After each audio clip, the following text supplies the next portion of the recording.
Manchester City just lost to United. I'll repeat.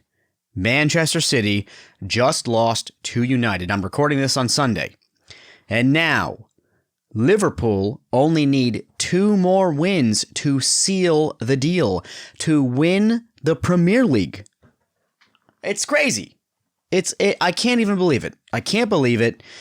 Now, you hate to root for Manchester United. You hate to do it. But come on. Weren't we all doing that? Weren't we all? Oh my goodness. I'm watching that game. It's 1-0. And when Ederson threw the ball in very Karius-like fashion, threw the ball to right at the United player and caught Ederson off his line, I was excited, I must say. I was excited. Oh, man. Even though I know the league is won, but given the run of form that we've had these last few games, I kind of want to seal this deal soon. I don't want to wait. Let's get this done as fast as possible. All that being said, we need 2 more wins. However, that's pending City wins their next 2 matches, which might not happen. So, I mean, if City lose their next 2, which they're going to play their next 2 before we even play this upcoming weekend, if they lose both, the league is ours, I believe. And then what are we going to celebrate at home while not watching a game? That wouldn't be as fun, right? I'd like to win. I'd like to win at Everton. That would be fun. What would you rather? Would you rather win at Goodison Park and be surrounded by a stadium of pissed off people? Or would you rather win at Anfield and be surrounded by a stadium of everyone on your side? I suppose it depends on what type of person you are. I think it'd be kind of fun to sit at Goodison. I think that would be pretty enjoyable. Sit with 2,000, 3,000 other Liverpool fans, watch the whole stadium walk out as we celebrate. That would be fun. That would be fun. Now, with this win that we just did over Bournemouth, 2-1 win over Bournemouth, that makes 22 consecutive wins at Anfield, despite a bad VAR call once again, which we will get into that. We'll get into the details of that in a second. But 22 consecutive wins at Anfield, not too shabby. Not too shabby. And another little milestone we hit, Mohamed Salah scored 70 goals in his first 100 Premier League matches, which is the most for any Liverpool striker. And it's almost the most in the league, but I believe one more man is ahead of that. I believe that is who Alan Shearer is 79 in his first 100, and Mohamed Salah number 2 with 70. And that's just so funny to me. 70 goals for Mohamed, 100 Premier League matches, and people still give the guy crap. I don't get it. What does the guy have to do? What does he have to do to get the Liverpool supporters on his side? I mean, I know the real Liverpool supporters are on his side for sure, but all those fans on Twitter and Instagram, there's a lot of plastic football fans out there, I must say, and I assume they're around on all teams. I assume all teams have those plastic supporters, but it's getting a little old. Getting a little old in this bad run of form we've had. I've seen, get Salah out. We need him out. We need this guy out. We need to bring this guy in. We need Timo Werner. We need this. Take a break, people. Take a break. We got Mohammed. I mean, I don't... people sometimes don't appreciate Mo Salah for what he does on the field, even when he doesn't score a goal. We saw it against Bournemouth. I mean, he scored against Bournemouth, but he's always going for it. Always trying something and always works hard. I know that's not enough. I know you need to score goals as well, which he does. he does do that, so I don't understand the problem here. But, quite interesting. Quite interesting, all the hate the guy gets. But I guess that's what you get when you're that great, huh? You get a lot of hate, but you just hope it wouldn't be from your own fans, right? Yeah, it's a shame. Quite a shame. Today, I am not smoking or drinking anything, and you may have noticed, I am without Andrew. I'm by myself right now. Andrew just purchased a home, and he's in the process of moving and all that fun garbage, so he's a little strapped for time right now. So he'll be back with us next week. And this week, you got to sit through however long this is going to be, 30 minutes, 45 minutes, an hour. You got to sit through just me talking. So hopefully you're ready for that. I don't know if I'm ready for it, but here we go, I suppose. So once again, smoking and drinking section brought to you by Rabbit Air Purifier. I'm not smoking or drinking anything, but the podcast is brought to you by Rabbit Air Purifier, which you can't see in the shot because I have the camera angle just right at me, but it's a air purifier for cigar smoke and other allergens, things like that. We turned it on. We're able to smoke inside, and it sucks up all the smoke, blows out clean air. It is awesome. We highly, highly recommend it.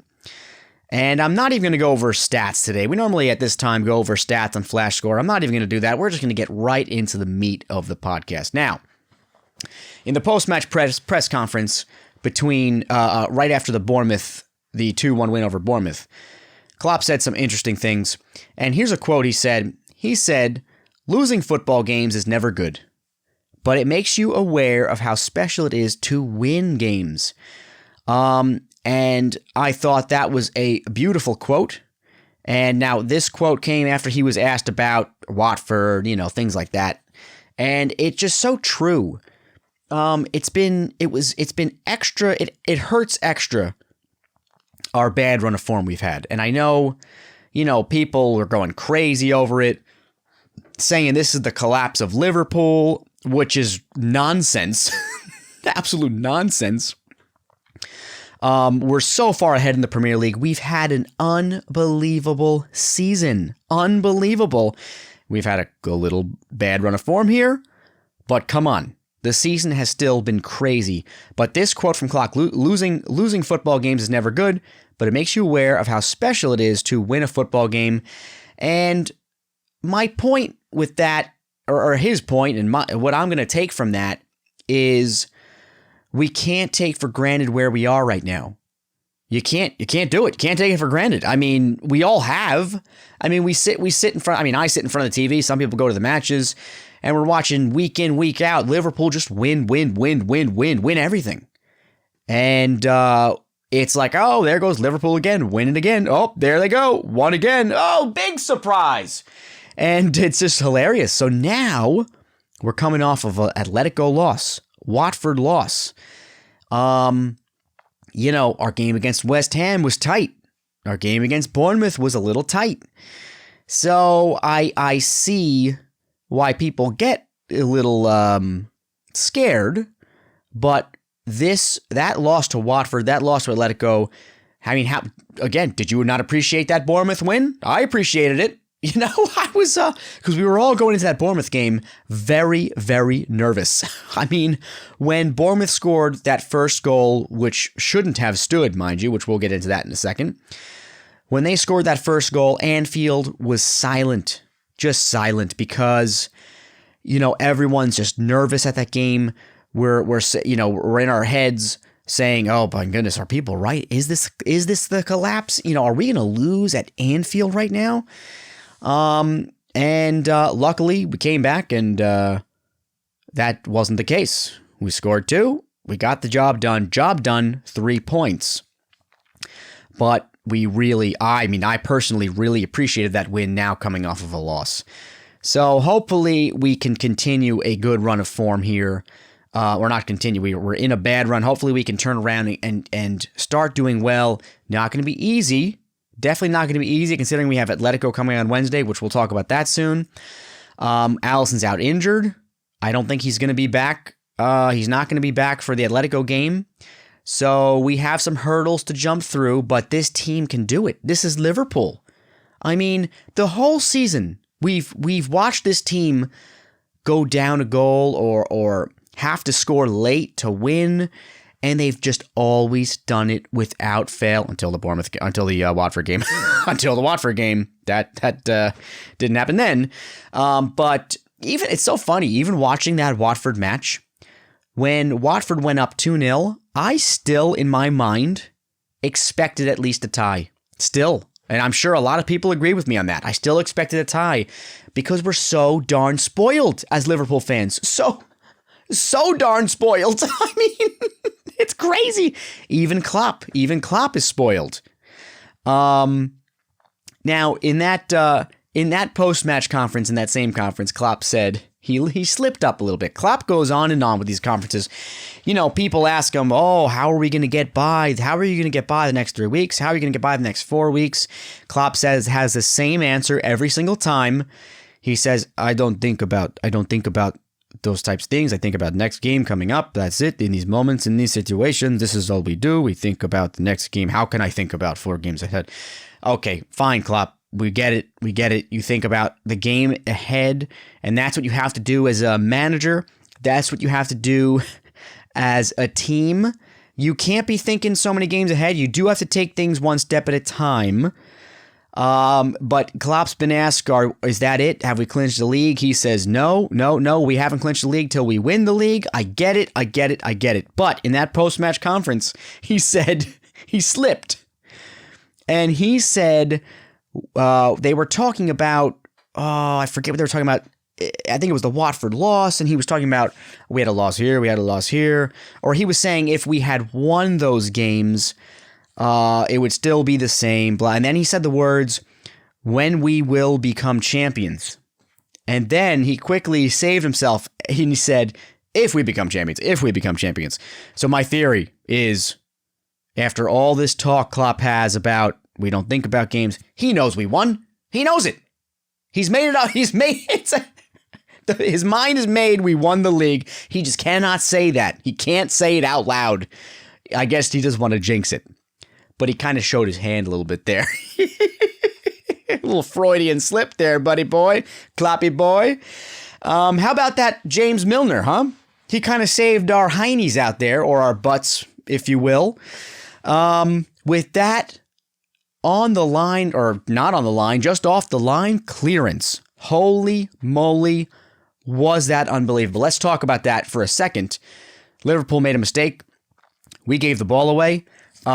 Adrian comes out a little bit too early, maybe. Maybe he shouldn't have come out. Maybe he should have. I'm not really sure. I'm not a keeper. I'm just a guy talking in a mic right now. But however it went down, the Bournemouth player chips it over Adrian's head. It is goal bound. And Milner, I don't know if you watch the highlights, he kind of caught the danger early and was already running back before the ball was hit. And he was on his bike, man, running full speed, just running back as fast as he could towards that net, and kept designing the ball the whole time, cleared it brilliantly. Now, that is extremely hard to do. Extremely. Because he did not have a lot of room. Was it maybe 3 feet, 2 feet from the line? And when you're running full speed like that, back to your net, full speed, you got to keep your eye on the ball. It is very hard to stay focused at that last strike, that last moment where you have to stick your foot out, and you have to make sure your studs don't touch it. You have to make sure the left or right side of your boot don't touch it, because the ball's gravity is going towards the net right now. So you have to redirect it, and he did it brilliantly. And who do you want in that position? Who do you want? You want Millie doing that, right? Maybe Robertson. I'd take Robertson, or Henderson for sure. But on that field, at that moment in time, you want Millie. You want the guy with the most heart and desire to actually clear that ball off the line. Not saying all the other guys don't have the skill to do that, but I'm saying that's the boy you want doing that. And welcome back, James Milner. Holy moly, that was awesome. I think that was his first start in 2 months. And what do you think? Was it nice having him on the field? I think so. I think having him on the field, I've said it in previous podcasts where we miss some leadership. Without Henderson on the field, we definitely miss leadership. I mean, it's a given. Everyone says the same thing. Without Henderson on the field, yes, you give the captain armband to Virgil, but we just lack a little bit of leadership. Henderson he's that cornerstone that just, I don't know, the whole team kind of works off of. If you have Fabinho in that number 6 role, Fabinho is a top-class player. He's my number 1 choice for that number 6 role, but the number 6 role is so influential. It's nice if you would have a Henderson there, but even Henderson up forward a little more, forward midfield, that's a great position for him as well. But it's nice just having him on the field running things. So Henderson's out injured, obviously. So we got Milner now. Milner, I tell you what, and that brings an interesting question as to who do we play for Atletico if Henderson is not fit. I think Henderson's going to be fit for Atletico, but if he's not fit, you kind of want to see Milner out there. However, Milner does not make it on my team. If I'm putting forth a team against Atletico at Anfield, Milner doesn't make it on the team. So that's a tough decision. We're going to leave that to Klopp. We'll talk about that later when we talk about Atletico.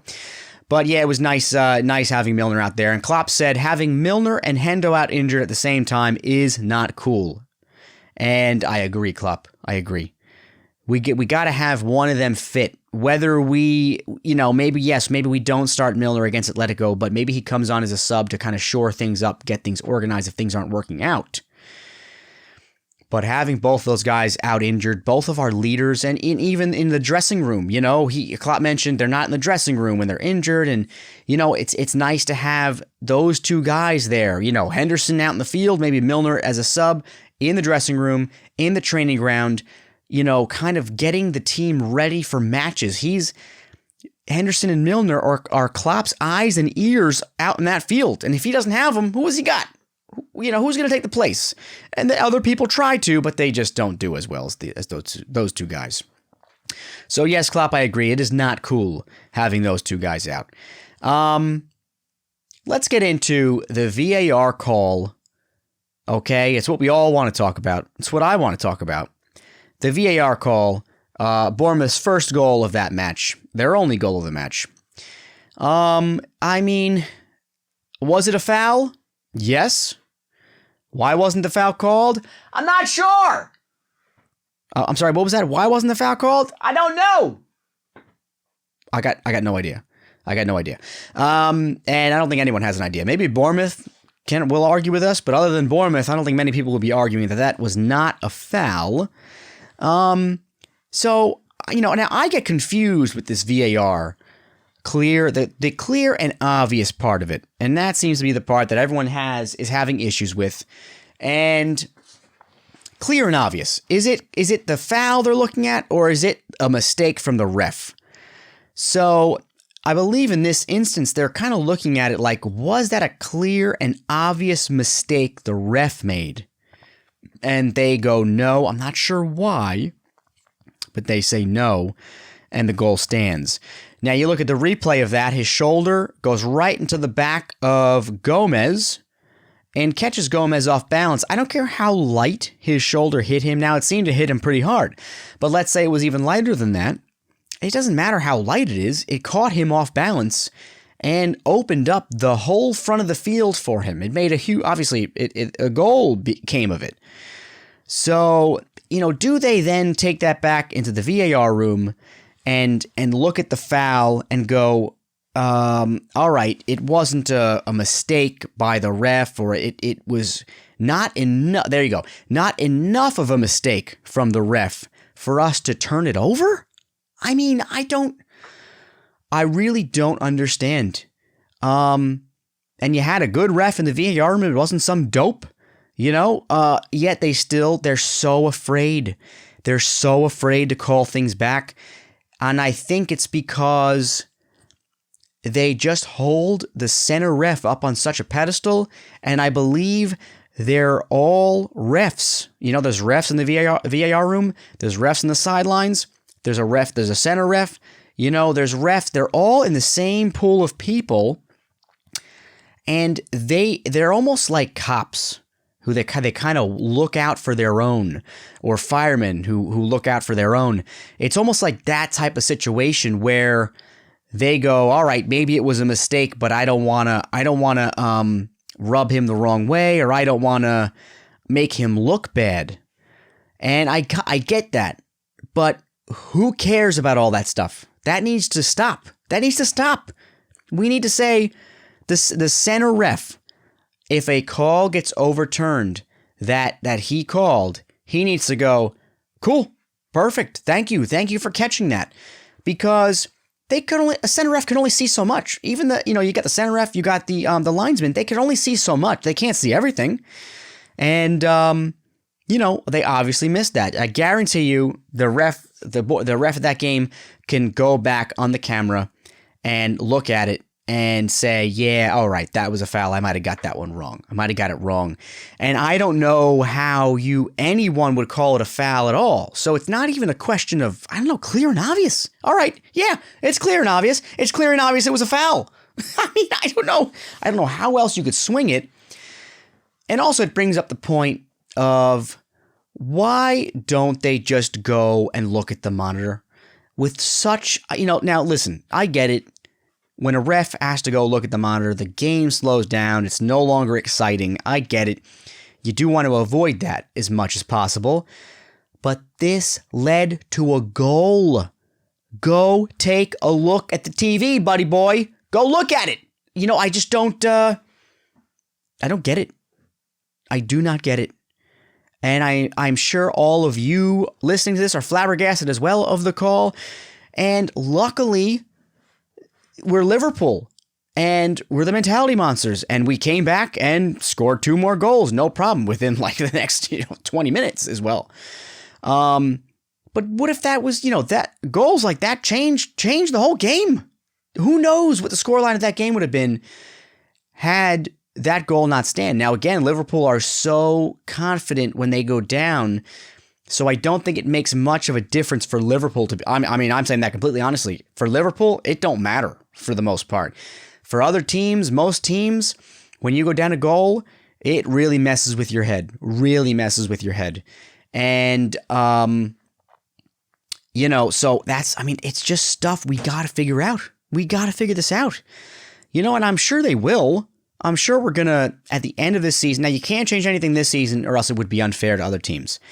But I assume next season of the Premier League, they're gonna change certain things and kind of shore it up, tighten up the system. No system is perfect, mind you. No system is going to be perfect, that's for sure. But in this current system, where any play that we are gonna review, that review should come out with a perfect answer for sure. Add more refs to the VAR room if you have to. Add more refs. Add more brains. Maybe you get 3 refs in there and they say, and you take a vote. I mean, it could be done in 2 seconds. Take a vote. Was that a foul? Yes, no. Okay, the foul stands. I guarantee you if they had 3 refs in that VAR room and they looked at that call, that push on Gomez, it would have been foul for sure. For sure. So it seems like an easy solution to me, but for some reason it's a problem. I don't get it. I'm not paid the money to figure that stuff out. But they got to figure out. It was a clear and obvious foul. We all know it. So what's the deal? I don't know. Email us. Tell me if I'm being an idiot, if I don't know what I'm talking about. But that's the way I see it. Now, this is interesting. I watched the Bournemouth match, and what I took from that match is I said to myself, Liverpool are playing at about 60%. In what I mean by 60%, I mean 60% in form. So much better than the Watford game, which I would say they were playing about 10%. Atletico, maybe I'll say they were playing about 60, 70%. But against Bournemouth, I would say they were playing at about 60% in form. However, in the post-match conference, Klopp was very happy with the performance. And that is encouraging. It's very encouraging that he was happy with the performance. Obviously, he's much smarter than me when it comes to football, and he sees stuff that I don't. And, I mean, it's true. That match, but again, he was happy. But my issue with that match is forget the VAR goal. That doesn't even count. Don't even count that goal. It shouldn't have happened. The only 2 goals we scored were off of bad Bournemouth mistakes. One was really bad. The other was just bad. One was a guy playing with the ball just outside of his own 18, and that was stupid. He had plenty of moments to clear that ball and not go near Sadio Mane. Why would you go near Sadio Mane? Why would you do it? He's the king of getting his foot on that ball when he's defending. He's the king of it. So I don't understand that. But that was a bad Bournemouth mistake. The other one was a giveaway in your own half. VVD cut a pass off, cut a wayward pass off, and brilliantly dished it right away to Mane. But both were off of some pretty bad mistakes. So that makes me nervous because we didn't really break through their defense at all. We got, I don't want to say lucky, because obviously after those Bournemouth mistakes, we did brilliantly with the ball. Okay, so it's not luck, but without those mistakes, that game ends 0-1 to Bournemouth. So we had trouble breaking through. We had trouble breaking through the defense. Now we had our chances. We did create quite a few chances. And that's awesome. That's awesome. Sadio had that wonderful bender, that hit the post, the crossbar, right in the corner there. That was awesome. Salah had a chance that was very close. So we had our chances, but we officially never broke through. So that makes me just a little bit nervous. We were a little shaky on defense once again. We were better, but we were shaky on defense. At least Lovren wasn't playing. I love Lovren, but he's definitely rusty, that's for sure. Definitely rusty. Don't want to see him anytime soon unless we get an injury, I suppose. But oh boy, did he have a bad match. That last game he played, he had quite a bad match. But yeah, so Klopp was overall, he was happy. He was happy with that match. And so that's good stuff. I don't know if he was putting on a show. He might have been just putting on a show, to try to keep the team's confidence and even the fans' confidence in the team. But I don't think so. I think he's being sincere. So again, he is seeing things that obviously I don't see. And again, I say 60% performance. That's not bad considering we were just coming off of a 10% at Watford. So, good to see Klopp happy with that. Now, we're coming up this Wednesday. We're playing Atletico Madrid. Now, obviously, we lost 1-0 to them, and then we played Watford. We lost 3-0. And now we just beat Bournemouth. Again, it wasn't a blowout by any stretch of the imagination. And it wasn't our greatest performance. And now we have to go play one of the best teams in the world.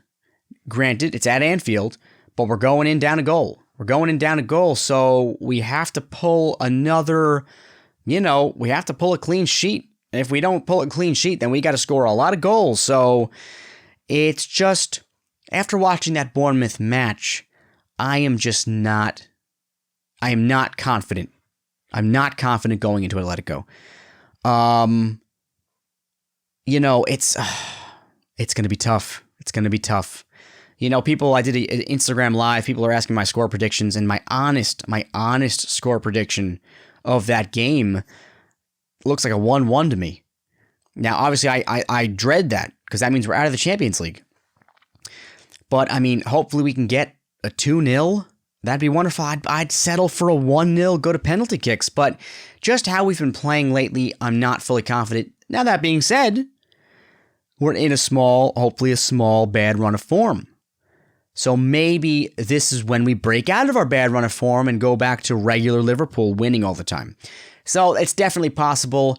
One thing to be said is Liverpool they've built a lot of character over the last few matches. Lots of character. We've made a lot of mistakes. And sometimes you gain more from a loss than you do from a win. So maybe we learned enough from those matches that we can gather all of our thoughts, gather our players, and say, hey, and actually put in a good performance. So that's definitely possible, but I'd be lying if I said I wasn't nervous. I think every Liverpool fan in the world is nervous about that match. And it's just we're in a really weird situation right now where we're going to win the league. So, people have had that in their heads already for weeks and weeks. I said we're going to win the league after we beat Leicester. Andrew said we were going to win the league after we beat Manchester City. So, we've all kind of had it in our heads for a while. So now it's like a given. And now we're out of the FA Cup. And if we get knocked out of the Champions League, it's just a bummer. And I know that's stupid to say because, first Premier League win in so many years, and that's awesome. We can't take that for granted. But it's just a darn shame. It'd be a darn shame to get knocked out now. That's for sure. Because it's just like, let's say we do win the league in two more matches, and now we're out of the Champions League, out of the FA Cup. Now it's like, now we're just going out there just playing around for fun. So that would kind of be a bummer, but also awesome at the same time. But we can't take this for granted, this whole winning. I know we haven't won yet, but come on, people. Come on. If you don't think we're going to win now, well, I don't know what's wrong with you. You got to get your head checked out. But I guess, Liverpool, we've been through a lot of times where we thought we were going to win the league and we didn't. So I totally get it. But this is different. We're pretty darn far ahead. So yeah, Atletico, it's just, it's going to be a tough one. And we learned a lot playing them, and hopefully we can take that. I mean, they shut our wingers down so well, and they defended so well. And given the way our defense has been, our counterattack breakup of late has not been as good as it has been. Now, Fabinho is maybe a little bit rusty, but Fabinho is your man to break up those counterattacks. So, and he hasn't been quite on form on his best game of late, but he's still a great player, and he's still my number one choice, for that number 6 role, of course. Now, I posted on Instagram, I said, with Alisson being ruled out of our next 2 matches, how confident are you in Adrian? And I said, let's not forget how well he did filling in for Alisson earlier in the season, not to mention the incredible saves he made against Chelsea, despite his one mistake. So we got Adrian in goal. We got Adrian in goal for Atletico. We just played Bournemouth, which I would call not the most convincing performance from Adrian. He definitely made a few mistakes and was positionally a little strange, but he doesn't get a lot of playing time. So, he did brilliantly when Alisson was out injured in the beginning of the season. He did great. I mean, we couldn't have asked for a better backup keeper. I think he has a lot of experience, so that's great. I'd pick him over Karius any day of the week. I'd probably pick him over Mignolet most likely. So I posted that on Instagram, and here's a couple comments that people said. This is from Baza28. He said, goalkeeper isn't my worry. It's how easy teams are getting in at us at the moment. Midfield not working without Hendo. Very interesting point. He also didn't answer my question. He didn't talk about Adrian, but that's okay. Totally fine. Yeah, he's worried about how easy teams are getting past us at the moment, and obviously that's a huge problem going to Atletico. Huge. They're going to counterattack with precision, and we need to be ready for that. We need to be on point. We can't let teams just walk all over us like we let Watford. Now, hopefully that was a rare occasion. But yeah, that was a good comment. Let's see. I'm just looking for another one. Here's from Edmund Dantes 1664. What's up, man? Let's go to Carragher's again soon. He said, I don't think that will be our problem. Lovren will be our problem. Once again, didn't answer my question. No, that's okay. Lovren will be our problem. Well, for sure. If Lovren is going to be playing, I think he's going to have issues. However, I'd love to see Lovren get back out in that field and redeem himself just for his own confidence. But likely he won't be starting. I can't imagine. But you never know what happens in the training ground. But we'll see. And here's another person who didn't answer my question by Simon Sorobian. I'm more worried about the midfield than goalkeeper. The midfield needs to play their best game ever against Atletico. Well, that was very well said. It's so true. They need to play. They need to step it up for that game. They need to be mentally focused for that match, or else Atletico's going to have a field day. Now, granted, it's at Anfield, so that helps. That helps us a little bit. But yeah, we need a solid midfield. Now, coming off of that comment, what do you think our midfield is going to be? Let's say Henderson is fit for the game this Wednesday against Atletico. I'm definitely going to go with the classic midfield right now, which is Fabinho, Wijnaldum, and Henderson, if Henderson is fit. And man, if Henderson is not fit, it's just, honestly, it changes everything. It changes everything. Who do you start? I know a lot of people will say Ox, but right before our game against Watford, I did a pre-match show on YouTube, and I said, I kind of want Keita in there. I feel Keita would do better against a team who's going to park the bus, and I still feel that way. I mean, Ox is an awesome player. I'd like to see him come on as a sub in maybe the 65th minute if things aren't working out, maybe the 70th minute. But I kind of want to see Keita out there. But that being said, Ox has been in such great form, so it's honestly going to be Ox. It's hard to not put him on the field. But yeah, with Henderson being out, man, you got decisions to make. And then we got the whole issue of Milner. I'd love to have Milner out there, but where are you going to put Milner? You're going to put Milner in with Wijnaldum and Fabinho? I don't think so. We're going to have Robbo back. I'm pretty sure we're going to have Trent, so that's taken care of. So, yeah, it's a tough... that's what we pay Klopp for, right? And his staff? We pay, because I buy this jersey, and all that money goes to pay for Klopp, right? Isn't that how it works? So that basically means I own Liverpool, right? No, maybe not. Maybe not. That's what I like to think, at least. But yeah, so... Going back on Adrian, I think his Bournemouth performance was unconvincing. He needs to step it up for Atletico.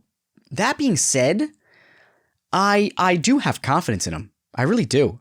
I really think he's gonna step up against Atletico. I really think so. I think he needed a couple matches to get some rust off. Now let's think about Chelsea. We played Chelsea in the FA Cup. He made a bad mistake.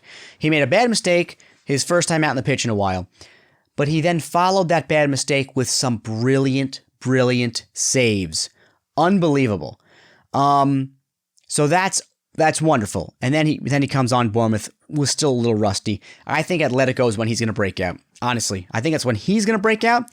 I think that's when the team is going to break out, or at least that's what I hope. I know I'm going back and forth here. I'm contradicting myself. I'm saying I'm confident. I'm saying I'm not confident. I don't know what I'm talking about, people.